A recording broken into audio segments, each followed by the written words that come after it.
Зачем мне наркоз, товарищ? У меня же только царапина на лбе. На мотоцикле ты летал, и вот в аварию попал. Снимаю я твои носки. Будем сейчас вам удалять аппендицит, пациент. Вот так вот. Да не болит у меня аппендицит, у меня всего лишь царапина на лбе. А вообще-то, знаете, аппендицит не в ногах находится, а где-то в районе спины. Но никак не в пятках. Вы же не будете искать у меня кариес под ногтями.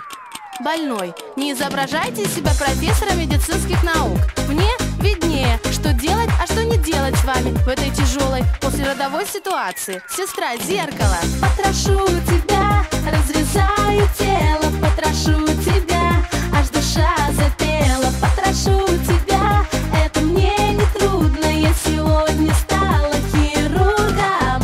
Повезло тебе, что ко мне попал ты, я тебя спасу. Я пришью, что надо, потрошу тебя, ведь не распеваю, футычок рукой, кишки отрезаю. Да не надо мне ничего пришивать, товарищ!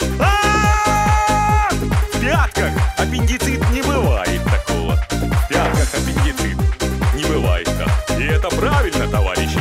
Ведь это же все равно, что искать, знаете, геморрой в ноздре. Потом опять, взмахнув рукой, отрезала генталис твой. Не бойся, я кишку твою вместо генталиса пришью. Будешь как новенький. Моя рука опять дрожит, печенка в потолок летит. Ее от стенки отшкребу и к легким заново пришью.